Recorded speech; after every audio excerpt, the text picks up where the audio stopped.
These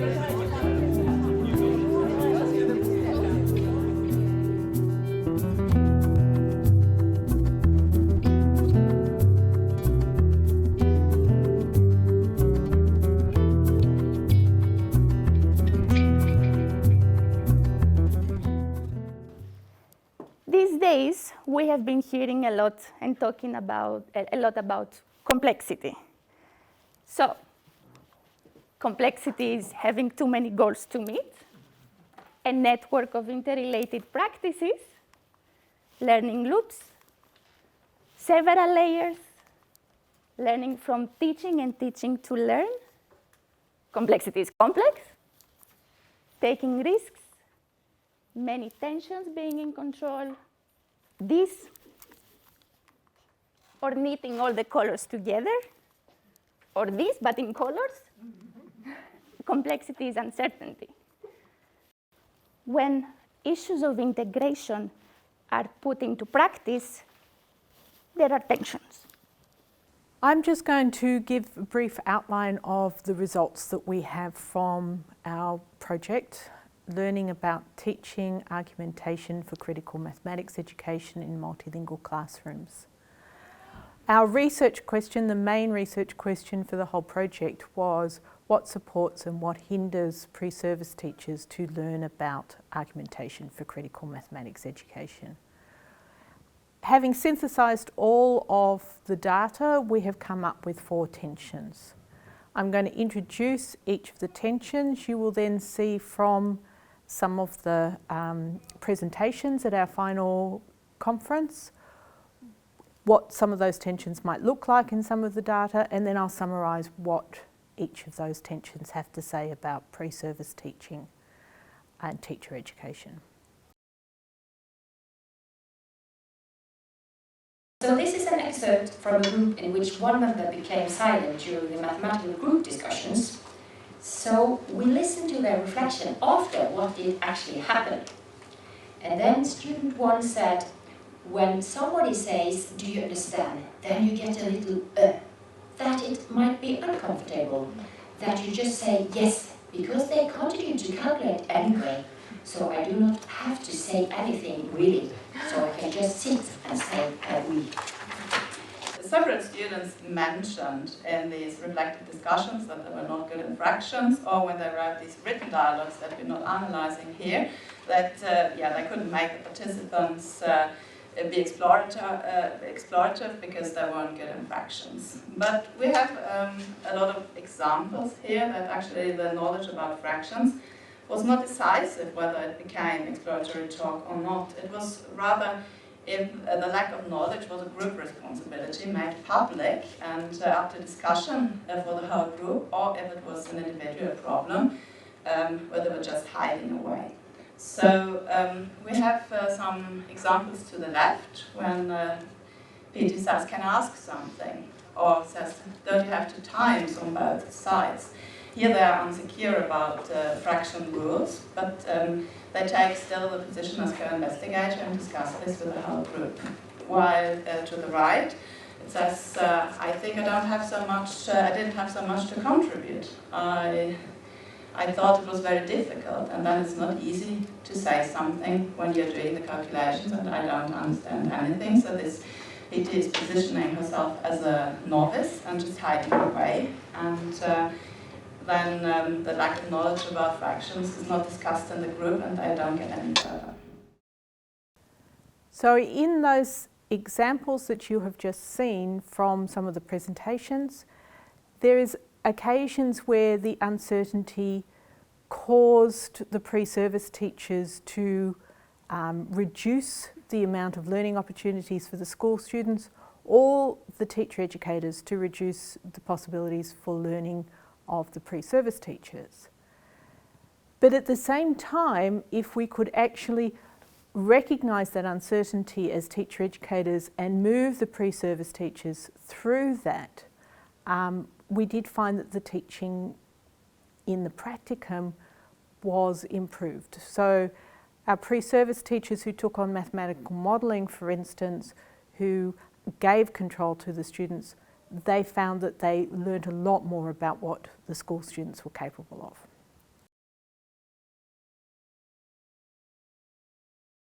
So the second tension was to do with balancing the different components that all teachers have to do in a classroom and which we as teacher educators had taken on. So we, in the Latacme project, had 5 different foci that had to be balanced against each other in the work that we did with the pre-service teachers.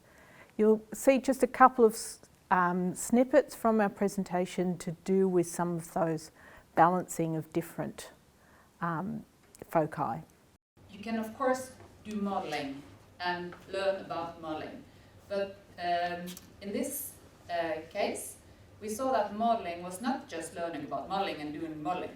It's about taking a stand and what we call modeling for lived democracy. So 2 slightly related themes, but argumentation and taking a stand. So 2 quotes, one from Anna and one from Mai. Modeling activity provides tool to student to make argumentation and inquire, to be able to take a stand on a societal issue and form their opinion based on facts.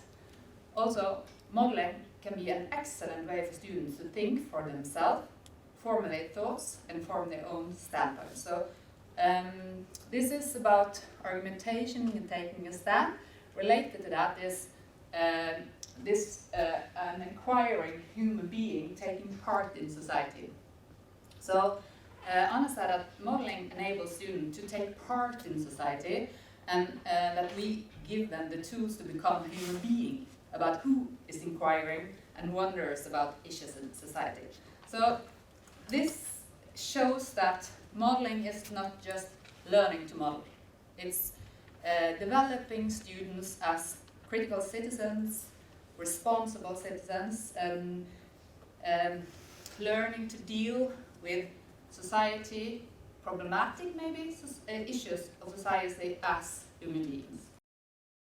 So we think that adding an audience to this task, so they were going to convince an audience, changed the students' behavior because it was not just modeling and mathematical argumentation, they were now trying to use mathematics to convince an audience. And they were therefore, as I've said, evaluating the results based on how convincing they would be, the results would be. While the mathematical correctness of the calculations was not considered in those cases. So what do we take from this? Teaching students the competence they need to formulate their own arguments, as is the goal with the curriculum, is not a straightforward task, obviously. And mathematical knowledge in itself is not enough to make students able to participate in a public debate in a truthful manner, as we must assume that is our goal. However, we also see some pedagogical opportunities. For instance, one can have a whole class discussion after they've worked on their task and then build on their experience of convincing an audience. In that whole class discussion, one could reflect on how the data was used. Were they truthful or not when they used their data to convince an audience? And also reflect on how real data can be used to manipulate, to influence others, as one of the students reflected on. There were some very strong parallels I saw in this with some misconceptions that we've had in the past 3 decades in the proof research, where people have said a mathematical proof should be defined as a convincing argument. And some people have discovered that that's actually an extremely problematic definition, because convincing can be done in many, many ways. A lot of them are not mathematical proof.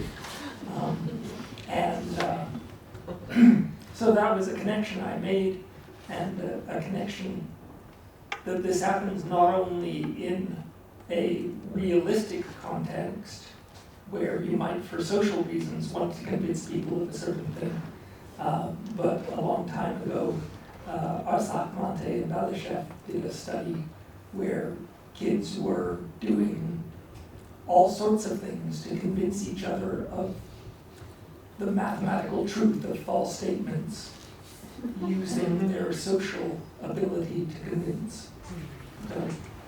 So what we found in this one again was if that balance wasn't right, then we tended to focus on one aspect above the others. So in regards to language diversity in the classroom, if we tried to focus in on that with the pre-service teachers, if they showed uncertainty about the mathematics, we tended to go back to teaching them mathematics. So then the language diversity issues disappeared out of our awareness. However, if we did focus on this and try and find ways to blend these together, then the pre-service teachers could also see ways that they could blend that together to actually work in classrooms on practicum.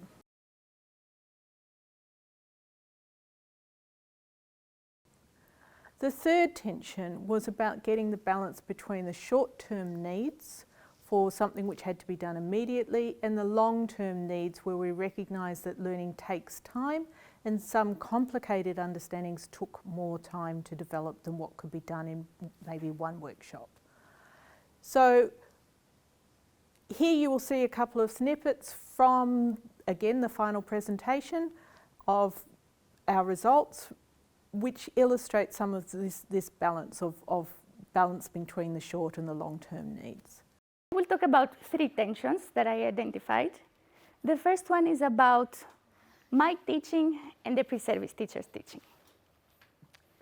So I identified this tension when I was reflecting on what resources, what material I would use in my practice.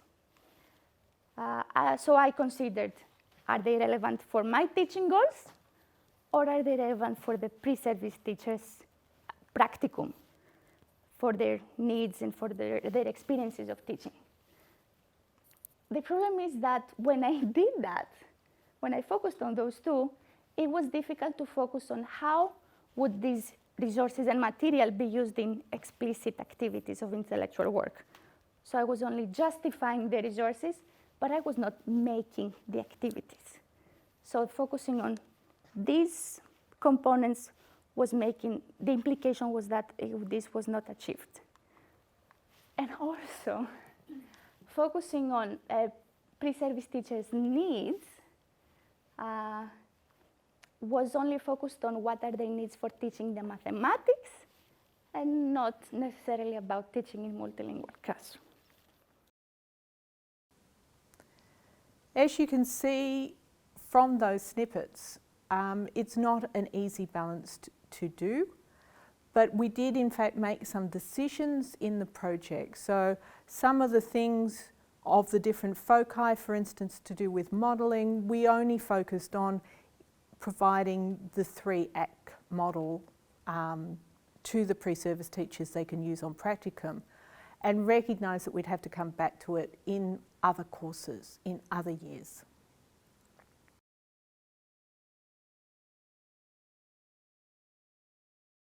The fourth and the final tension was to do with agency and control. How much guidance should we give to the pre-service teachers? How much guidance did we want the pre-service teachers to give to the school students? And how did that affect ownership of the learning which went on? So again, here's some more snippets which illustrate some of those. This other discourse that I found was the mastering through practicing discourse. Okay? So PT is referring to, it was only 2 groups out of the 3 that refer to the incorporation of ICT tools as a more playful way to exercise or to practice mathematics after the teacher had explained the topics. So somehow, even if they are solving the problem of the fun, still they are attached to the patterns of traditional mathematics. And so not producing transformative ways of teaching, especially with the focus of the student, the pupils, rather than the teachers and their teaching. And the groups were concerned with that the students had to be active. make their own choices and work independently. A couple of examples, perhaps. Group 2, that were planning an activity for second grade, discussed how to involve a water basin and the kind of support and guideline the students needed for working with it. The mathematical topic was measuring. They pointed out that the goal with a mathematical modeling activity is that they, or the students, have to find out by themselves, that they find themselves things to mathematize in general. So you can see that all of these tensions are interrelated. Not one tension stands out by itself, they're all connected to each other. This agency and control was also connected to the long-term, short-term goals, and also connected to where the content focus should be in any particular moment. And that also had to do with being uncertain, because there was a lot of different things that people had to manage all at the same time.